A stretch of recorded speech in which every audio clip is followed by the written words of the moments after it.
Morning, everyone. My name is Kevin Chege. I'm the network manager for KENET, Kenya Education Network. I'm happy to be here on the John Postel Scholarship. I'm very honored.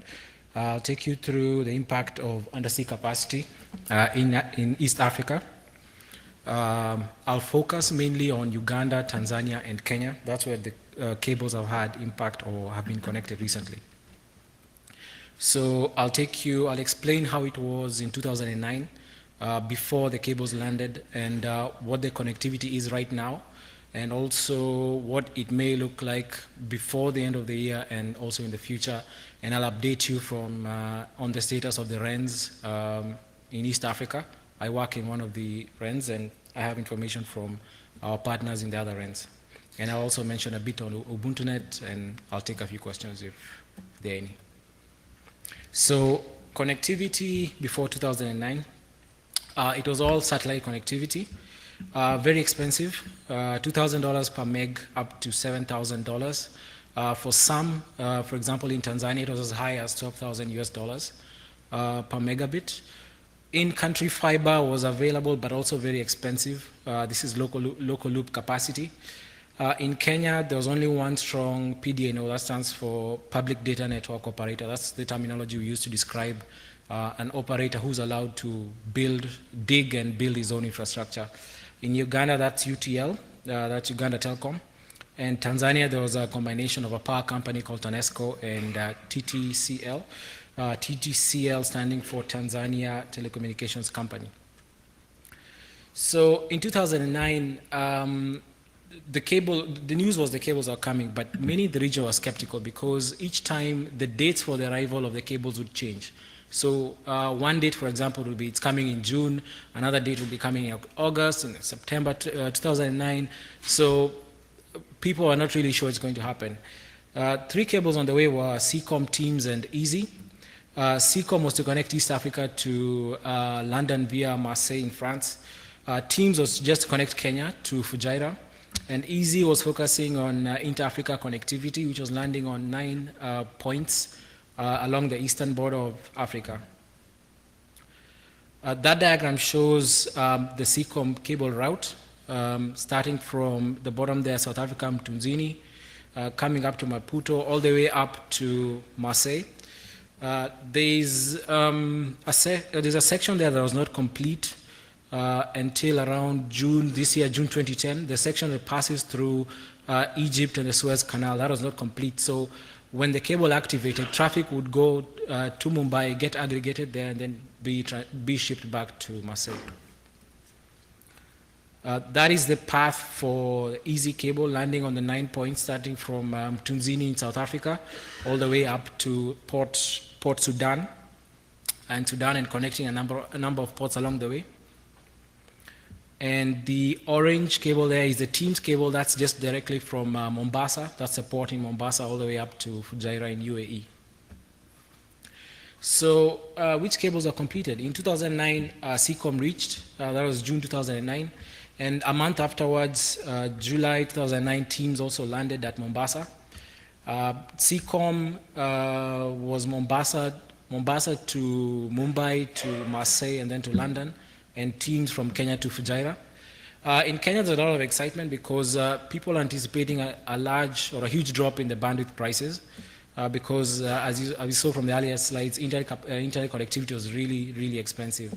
CCOM was more favored initially because, one, they landed fast, and second, they landed in Europe where IP transit prices were much, much cheaper.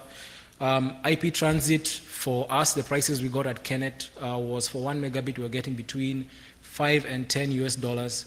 But in Fujairah in UAE, where the Teams cable was passing, IP transit was between $80 and $90 per megabit. So CCOM was favored because of the price and also because they landed fast. So Teams, as I just said, was more expensive because of the monopoly prices in UAE. Also Teams, the ownership for Teams was by a number of ISPs in the country, large and small. Some of the small ones were unable to pay up on time, and there are some legal issues getting Teams going, so it took some time to take on, but right now Teams is active and a number of ISPs are using it.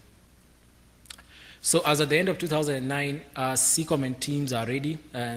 In CECOM being heavily used, Teams also being used a bit. Easy still in progress as at the end of 2009, but now it is complete in 2010.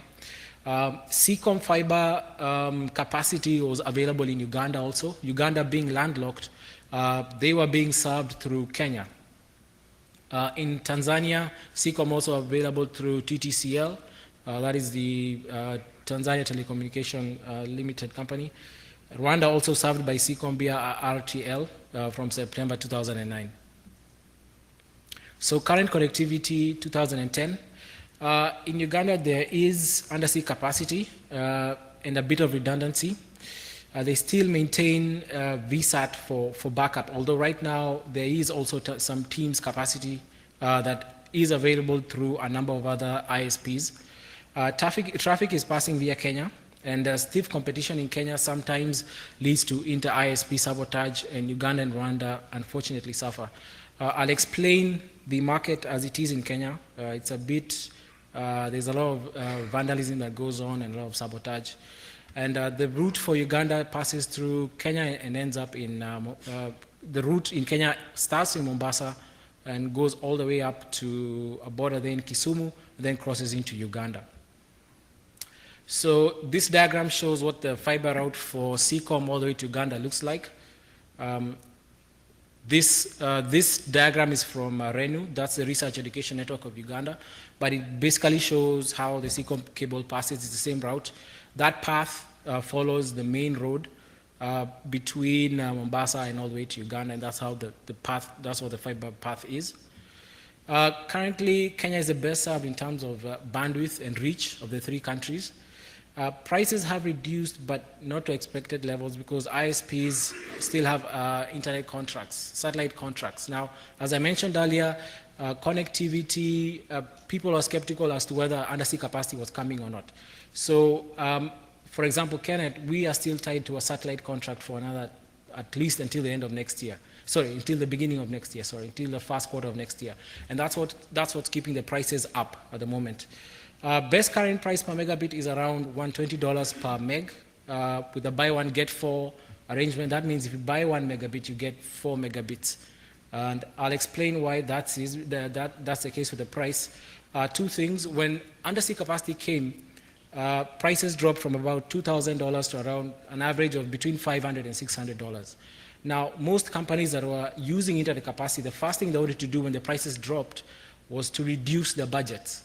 So, for example, if you were buying 1 meg at $2,000, you want to reduce your budget to $500 because that's the price of 1 meg. But the ISPs didn't want that to happen because that would ruin their inflows and their cash flows. So what they decided to do is to tell customers, okay, fine, you're paying for $2,000, you'll maintain that same amount. But now I'll add I'll add the bandwidth you're using to 4 meg or whatever the equivalent was at the time. Also, another reason for the buy one, get four offer was there was not a lot of uptake in the beginning because the undersea capacity came sooner than most of the people in the country were expecting.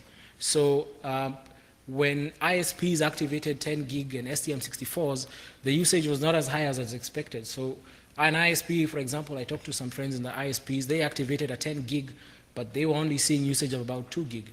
So in order to stimulate capacity, they said, okay, fine, since we've activated all these undersea capacity, why not just let people use it, get them hooked on the bandwidth, and then increase the price later. So, as I said, the main reason why the absorption was really slow is in-country infrastructure is not that good. It's being improved at the moment, but at the time the fiber landed, it was not really doing well. Also, the ISP market is highly competitive in Kenya. There is a lot of vandalism, and the vandalism is twofold. There's vandalism from thieves. For example, they want to steal the copper. So they dig up and they find this cable and they think it's copper, cut it up, but they find out it's not copper. But by that time, the damage has been done. And there is vandalism in terms of inter-ISPs and all that. So it's a case where ISP A knows the cable passing here belongs to ISP B, and they intentionally cut that cable. So in Tanzania, CECOM capacity is available via TTCL as of 2009. No other planned cables apart from Easy, which activated later on in mid-2010, actually July 2010. Let me just also add something on the vandalism in Kenya to give you figures. One ISP reported that as of the end of 2009, vandalism costed them $31 million US for the year. So Easy Design, that's the cable route for Easy, East Africa. So there'll be landing points in Mombasa and Dar es Salaam in Tanzania, and then go around through to Uganda and then come out again through Tanzania, and that will be the loop. They say they have finished this. I'm not exactly sure how much of this has actually been done. I don't know whether they mean it's complete in terms of they've completed at the landing stations along the port, or whether they've completed the internals. It's not clear, but I don't think anyone else, I don't think there are people using the Easy cable yet, but I think coming soon, these cables will come into use. That's just another diagram showing the Easy cable route in Africa and how the infrastructure passes through the various countries. Now I'll give you an update on the NRENs in the region and their connectivity, especially since after the undersea capacity came up. RENU, Research Education Network of Uganda, is currently not active. It's participating in a project with IEF to acquire undersea capacity at 10 gig. The price right now in Uganda for 1 meg has dropped to $700 US per meg. That's from the 2,000 to 3,000 US dollars that they had earlier in the year before undersea capacity.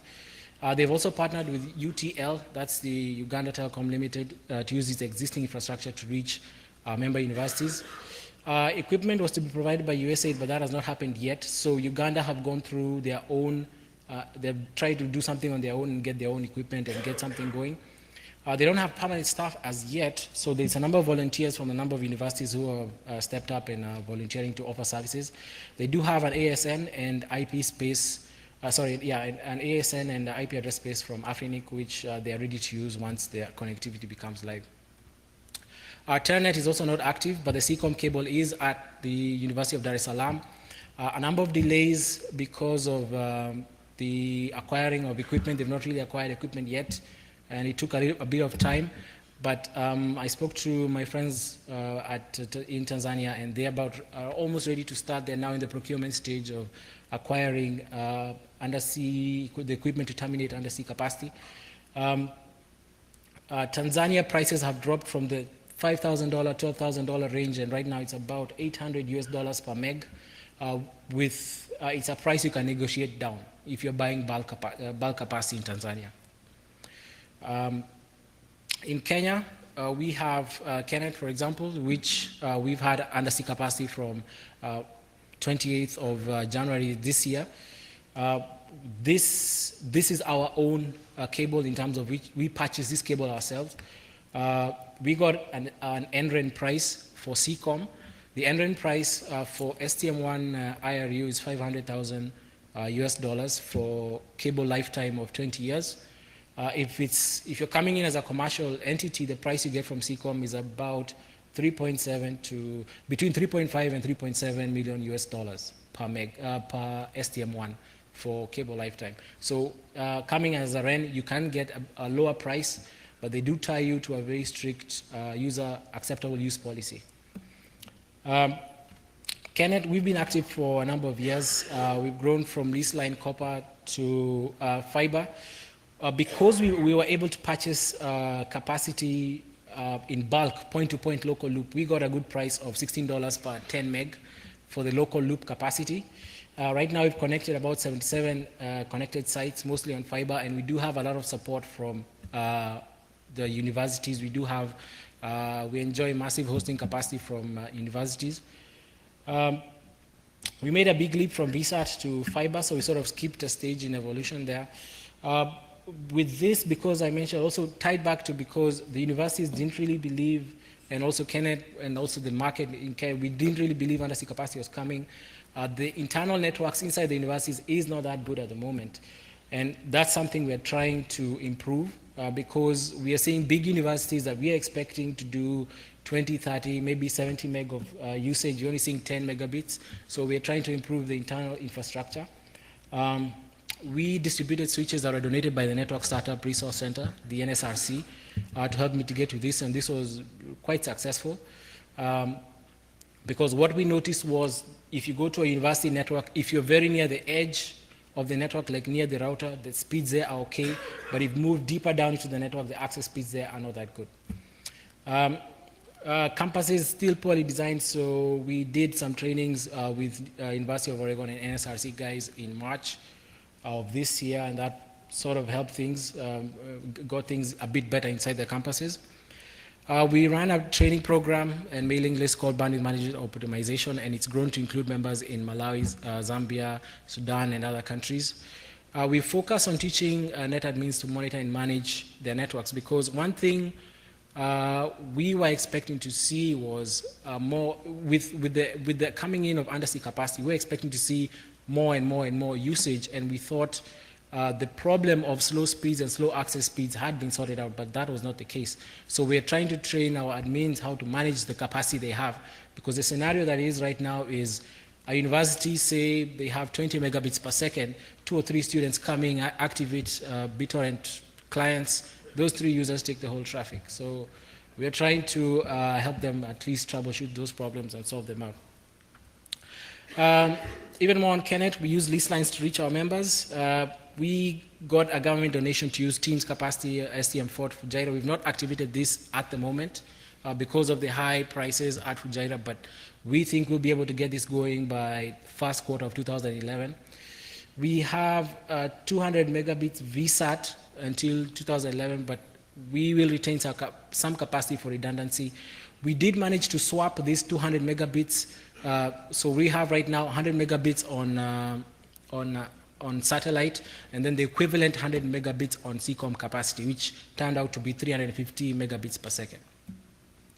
So a bit on the Kenneth network, we have IPv4 and IPv6, although we've not started IPv6 yet. We are moving to migrate our network because in order to use IPv6, we'll have to move to bind first. We were using DJB DNS. We want to move to bind first. That means migrating about 350 zones. That's currently being done. The network was not really well done, but now we've moved into a combination of BGP and OSPF, and that's improved things a lot in terms of the management side. That diagram shows the fiber, the local loop fiber in the country. The red is the government-owned fiber. It's called National Optic Fiber Backbone Cable. That connects, that passes through most of the country. And the government said they will give the REN like free access to that cable, maybe a free pair on that cable. So that's what we're looking for. But we would have to dig the last mile to get onto that cable. That's a diagram of what our network looks like right now. We have sort of the edge layer, core layer, and distribution layer. We have a direct link to London, London UbuntuNet at 155 meg, and then 350 meg on Undersea CCOM, and a bit of satellite that we are retaining. That picture shows sort of the path. We have what we call points of presence in various parts of the country. Our main point of presence is in Mombasa, although our main point of presence is in Nairobi, but we do have several points of presence across the country. And the Mombasa POP that you see over there, that's what's going to receive the Teams cable if we do manage to activate that in the first quarter of next year. So conclusion, NREN, the Uganda NREN could activate soon. Tanzania also would activate soon, probably before the end of the year. It's difficult to say. Kenneth could function as the regional NREN. If that is the case, if that's a necessity, we could be able to do that. National backbones are being dug in the countries and will be completed soon, and the NRENs are going to benefit from that. That diagram shows if all the NRENs in Africa come up. I should mention that currently the only active NRENs that are passing traffic and switching packets are in South Africa, which is Tenet, and Kenya, which is Kenneth. The others are coming up. If they do activate, that's what the network would look like, and that's the design of the what we think the NRENs interconnected would look like. So in closing, I just want to say the main impact that the undersea capacity has had is that it's driven usage. much, much higher than it was before. We've moved in about 12 months, we've moved from having 200 megabits of satellite to a combination of 500 megabits of undersea capacity and another 100 megabits capacity on satellite. And currently that's not enough. We have a lot of users asking for more and more capacity. And also the number of, our top traffic right now is Google and Facebook traffic and Akamai traffic. We are talking to Google to see whether we can sort of host a Google cache and improve the capacity for the Google traffic. Google estimate that the traffic they see from Kenya in terms of Google traffic is 0.5 gig, about 500 meg. And they think by hosting a cache that would improve the capacity in the region and sort of improve the Google access speeds in that country. So that we're all looking to see if we can host the Google cache. We also want to talk to Akamai to see if they can come in, but Akamai, I understand, don't have presence in Africa, and we're trying to see what we can do and try and see if we can get Akamai to come in.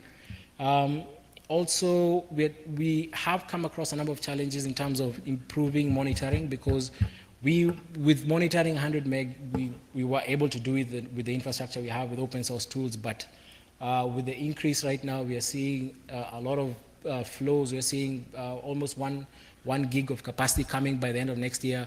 We run mostly open source tools for monitoring our traffic, and we are looking at commercial boxes that can do net flow monitoring and all that. So I'd be happy to hear any suggestions of anything you guys may have in terms of good net flow processing tools. Okay, thank you. I'll take any questions that there are right now.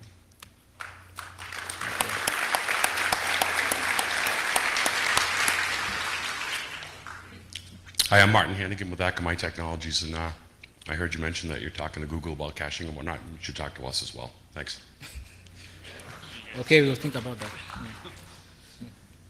Hi, Steve Gibbard. Thanks for the presentation. This was really fascinating. It's been a couple of years since I was doing a lot of looking at connectivity in Africa, and it looks like you guys have made a lot of progress on it. I'm wondering if you have any numbers at this point on what % of your traffic is using the international links and what % is local within Kenya or within East Africa. Okay.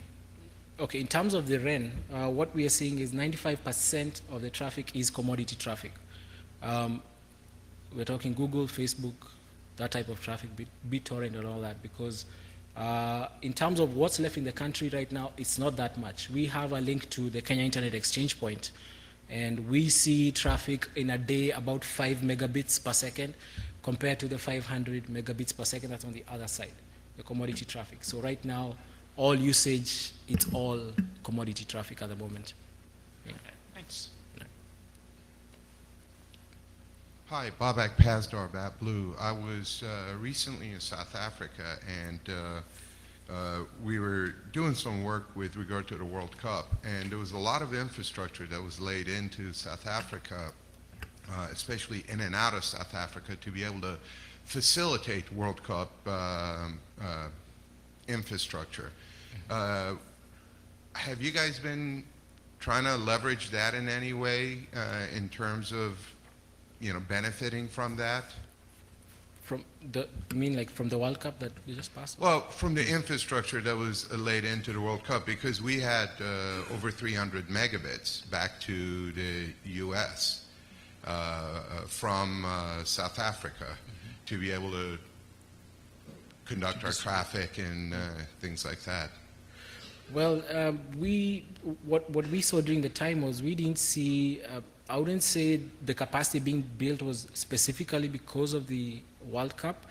Right now, if you come to Kenya, there is a lot of digging going on in terms of two things. One, there's a lot of road construction going on. The highways, if you go to the main highways, there's a lot of digging going on. And also the ISPs in the country are building internal fiber because everyone wants to own their own fiber. So I would say I talked to the CCOM guys in Kenya, and I visited the CCOM landing station in Mombasa.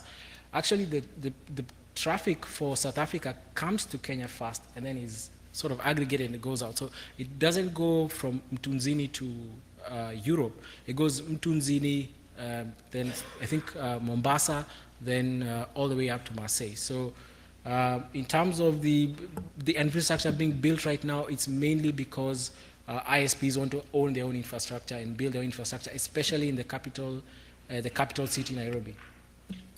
Was there any kind of collaboration being done with South Africa, Botswana, those areas? Because it seems like your focus is mainly around Kenya, Uganda, and Tanzania. Yeah. Is there any kind of collaboration happening within the other African countries? Not that I know of. In terms of South Africa down there, I wouldn't be sure what they're doing with, say, for example, the neighbors around there. I'm mostly focused on what's happening in the East African region because South Africa has had undersea capacity for some time now with the SAT-3 cable.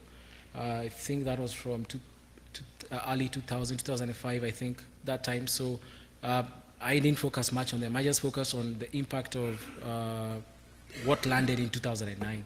Yeah. Thank you. Yeah.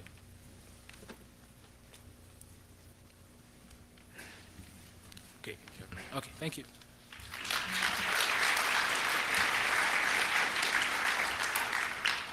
Thanks very much, Kevin. That was certainly very interesting.